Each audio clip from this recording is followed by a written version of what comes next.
લોકસભામાં રાષ્ટ્રપતિના અભિભાષણ પર ધન્યવાદ પ્રસ્તાવ પર વડાપ્રધાન મોદી ન બોલી શક્યા। વિપક્ષના વિરોધ વચ્ચે પીએમ મોદીનું ભાષણ ન થવા અંગે સૂત્રો દ્વારા મોટી જાણકારી સામે આવી છે। માહિતી અનુસાર કોંગ્રેસ લોકસભામાં પીએમ મોદી પર શારીરિક હુમલો કરવાની યોજના બનાવી રહી હતી અને આ માટે કબર તરીકે મહિલા સાંસદોને મોકલવામાં આવી હતી।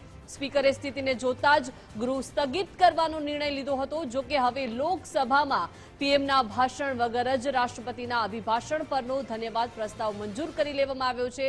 સંસદીય ઇતિહાસમાં 2004 પછી આ પ્રથમ એવી ઘટના છે જ્યારે વડાપ્રધાનના ભાષણ વગર જ ધન્યવાદ પ્રસ્તાવ પસાર થયો હોય। અગાઉ 2004માં તત્કાલીન વડાપ્રધાન મનમોહનસિંહ પણ હંગામાને કારણે પોતાનું ભાષણ આપી શક્યા ન હતા અને આ વખતે પરિસ્થિતિ એટલી ગંભીર હતી કે સમગ્ર ચર્ચા દરમિયાન માત્ર 3 સાંસદો જ પોતાની સ્પીચ પૂરી કરી શક્યા હતા।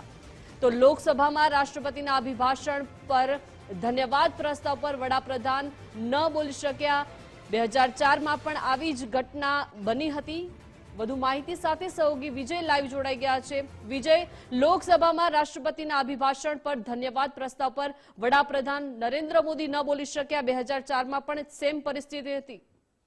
બિલકુલ, અત્યારે જે પ્રકારે સંસદના જે ગૃહ ચાલી રહ્યા છે, બજેટ સત્રની અંદર રાષ્ટ્રપતિના અભિભાષણ પર ધન્યવાદ પ્રસ્તાવ પર જે ચર્ચા ચાલી રહી છે તેની અંદર શાસક પક્ષ અને વિપક્ષ વચ્ચે જે મડાગાંઠ સર્જાઈ છે તેની અંદર જે પ્રકારની જે સંસદીય ઇતિહાસમાં જોવા જઈએ તો આજે લોકસભાની અંદર 12 વાગ્યાના અરસામાં ધ્વનિમતથી જે અભિભાષણ પરની જે ચર્ચા હતી તેના પર ધન્યવાદ પ્રસ્તાવ છે તે પસાર થયો છે। તેની અંદર 2004 બાદ આ પ્રકારની પરિસ્થિતિ સર્જાઈ છે કે લોકસભાની અંદર વડાપ્રધાનનું અભિભાષણ પર ભાષણ ન થયું હોય અને ધન્યવાદ પ્રસ્તાવ છે તે પસાર કરવામાં આવ્યો હોય, કારણ કે વિપક્ષ દ્વારા જે પ્રકારનો હોબાળો મચાવવામાં આવી રહ્યો છે એ જોતા આ વખતે વડાપ્રધાનના અભિભાષણ પર ભાષણ વગર જ ધ્વનિમતથી આ જે છે તેને પસાર કરવામાં આવ્યું છે। પરંતુ સાથે સાથે જે એક ન્યૂઝ રિપોર્ટ એએનઆઈ અનુસાર એ પ્રકારનો પણ આવી રહ્યો છે કે જે પ્રકારે લોકસભાની અંદર જ્યારે વડાપ્રધાન મોદીનું સંબોધન થવાનું હતું એ દરમિયાન વિપક્ષના સાંસદો દ્વારા જે હોબાળો કરવામાં આવ્યો તેની અંદર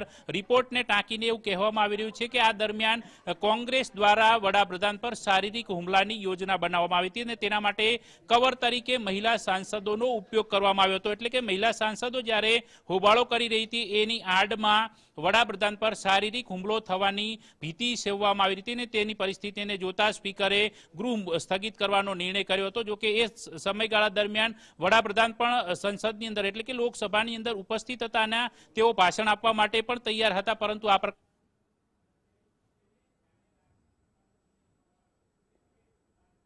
આજે 5 વાગ્યાથી તેમનું રાષ્ટ્રપતિના અભિભાષણ પર પીએમ મોદીનું ભાષણ છે તે થવાનું છે। પરંતુ એ પૂર્વે વિપક્ષોની જે ફ્લોર મિટિંગ મલ્લિકાર્જુન ખડગેની ચેમ્બરમાં મળી હતી તેની અંદર ફરીથી વિપક્ષે એ જ નિર્ણય કર્યો છે કે સંસદના બંને ગૃહોની કાર્યવાહી ચાલવા દેવામાં નહીં આવે। જે પ્રકારનો વિપક્ષ આરોપ કરી રહી છે કે રાહુલ ગાંધીને એટલે કે લોકસભાની અંદર વિપક્ષ નેતાને બોલવા દેવામાં નથી આવતા, જ્યાં સુધી રાહુલ ગાંધીને બોલવા નહીં દેવાય ત્યાં સુધી સંસદીય કાર્યવાહી ચાલવા દેવામાં નહીં આવે એ પ્રકારની રણનીતિ ઘડવામાં આવી હોવાનું પણ રિપોર્ટો અનુસાર જાણવા મળી રહ્યું છે। પરંતુ આ જે રિપોર્ટ એએનઆઈ આપ્યો છે તે ઘણો ગંભીર માનવામાં આવી રહ્યો છે। આને જ લઈને ભારતીય જનતા પાર્ટીના સાંસદ મનોજ તિવારી પણ સવાલ ઉઠાવી ચૂક્યા છે અને તેમણે પણ વડાપ્રધાન પર હુમલો કરવાની કોંગ્રેસની વિપક્ષની રણનીતિ હોવાનો આરોપ પણ લગાવ્યો હતો। જો કે આ આરોપો સૂત્રોને ટાંકીને હાલમાં અત્યારે એએનઆઈ એજન્સી દ્વારા આપવામાં આવી રહ્યા છે। જી વિજય, આભાર વિગત સાથે જોડાયા તે બદલ। એટલે કે સૂત્રો તરફથી આ સૌથી મોટી માહિતી કહી શકાય કે વડાપ્રધાન પર હુમલો થવાનું હતું અને 22 વર્ષ પછીની